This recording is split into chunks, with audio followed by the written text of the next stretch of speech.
जी नमस्कार दोस्तों, good evening to all of you. आप सभी कैसे हैं? आशा उम्मीद है कि आप सभी स्वस्थ एवं मस्त होंगे। स्वस्थ एवं मस्त होने के साथ साथ उत्साहित भी होंगे, क्योंकि आज का डिस्कशन जो होने वाला है पीएन संधि डायोड की अग्र अभिनत। बहुत दिनों से इंतजार कर रहे थे कि पीएन संधि डायोड कब पढ़ाया जाएगा, कब पढ़ाया जाएगा। आज आपको वो दिन आ गया। तो स्टूडेंट, पीएन संधि डायोड की अग्र अभिनत क्या होती है? जिसमें पी टाइप अर्चालक और एन टाइप अर्चालक मिलकर बनी युक्त होती है, उसका नाम होता है पीएन संधि डायोड। अब इसकी अग्र अभिनत अभिनत स्थिति कैसे जानेंगे? जब बाय बैटरी लगी हो और बैटरी का जो धन सिरा हो और पी टाइप अर्चालक से जुड़ा हो। अब पी टाइप अर्चालक क्या होते हैं? जिसमें कोटर होते हैं, और जो बैटरी होती है और बैटरी का जो ऋण सिरा हो वो किससे जुड़ा हो? एन टाइप अर्चालक से। एन टाइप अर्चालक क्या होते हैं? एन टाइप अर्चालकों में क्या होते हैं? मुक्त इलेक्ट्रॉन होते हैं।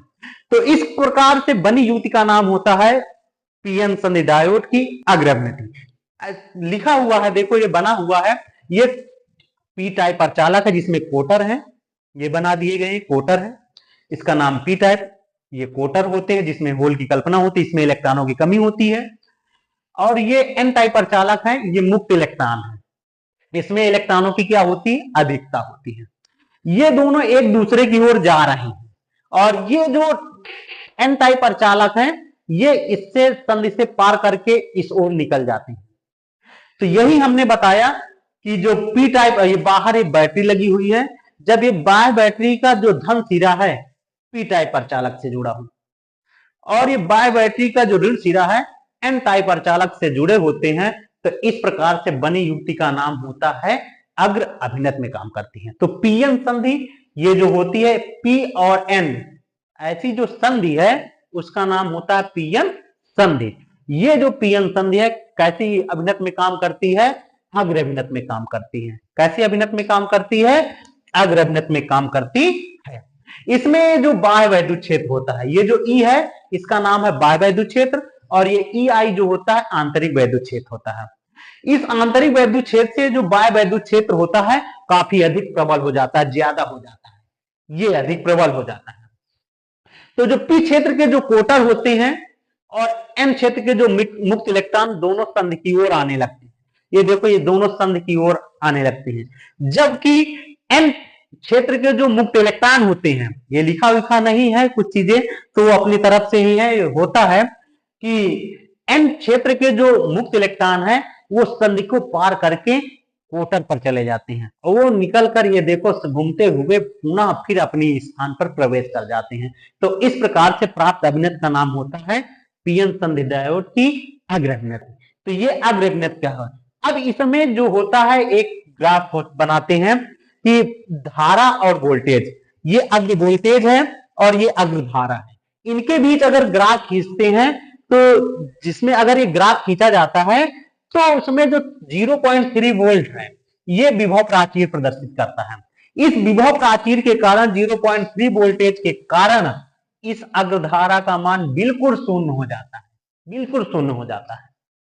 ये देखो, ये ऐसे लिख भी देते हैं, ऐसे ग्राफ खींच देते हैं। इस तरफ देखो ये एक्स अक्ष बना देते हैं, ये वाई अक्ष बना देते हैं, ये मूल बिंदु है। इस तरफ देखो वोल्टेज, अग्र वोल्टेज को मान को 0.1 0.2 0.3 0.4 0.5 दर्शा दिया गया। इस तरफ 1 2 3 ये क्या है? अग्र धारा है। अग्र वोल्टेज के साथ साथ अग्र धारा का मान बढ़ाना है। कैसे बढ़ाते हैं? तो अगर ये देखो यहां पर विभव प्राचीर अगर 0.3 वोल्ट है तो इसके कारण धारा बिल्कुल लगभग क्या हो जाती है? शून्य हो जाती है। लेकिन अग्र वोल्टेज को धीरे धीरे अगर हम बढ़ा देते हैं, क्या कर देते हैं? बढ़ाते हैं तो अरैखिक रूप, ये मतलब एक सीधी रेखा नहीं, अरैखिक रूप है। अगर इस अग्र वोल्टेज को धीरे धीरे बढ़ाते हैं तो अरैखिक रूप से धारा धीरे धीरे क्या होने लगती है? बढ़ने लगती है। और जब धीरे धीरे बढ़ने लगती है तो कंडीशन क्या होती है कि जब तक कि अग्र वोल्टेज विभव प्राचीर से अधिक नहीं होता है तब तक धारा धीरे धीरे बढ़ती है। अगर वोल्टेज का मान विभव प्राचीर से अधिक हो जाए तो भी धारा तेजी से बढ़ेगी, लेकिन यहां पर कहता है कि अग्र वोल्टेज का मान धीरे धीरे बढ़ने लगता है जब तक कि अग्र वोल्टेज विभव प्राचीर से काफी अधिक नहीं हो जाता है। फिर अग्र वोल्टेज को बढ़ाया गया, अगर इसको धीरे धीरे बढ़ाया गया और इसको बढ़ाते हैं तो अरैखिक रूप से आगे ये धारा धीरे धीरे आगे की ओर ऊपर की ओर क्या होने लगती है, बढ़ती है। तो यदि रेखा AB, ये AB को हम पीछे की ओर बढ़ाएं, इस ओर बढ़ाते हैं, तो यह वोल्टेज व्यूह प्राचीर काटेगा। क्या कहां पर काटेगा, तो यह वोल्टेज जो होता है व्यूह प्राचीर वोल्टेज पर काटता है। यही इनके बीच क्या होता है, अग्र वोल्टेज और अग्र धारा के बीच ग्राफ को दर्शाता है। स्टूडेंट यही है अग्र अभिनत है, जो कि 2 नंबर में पूछा जाता है कि पीएन सन डायोड की अग्र अभिनत दर्शाइए और उसकी क्रियाविधि लिखिए।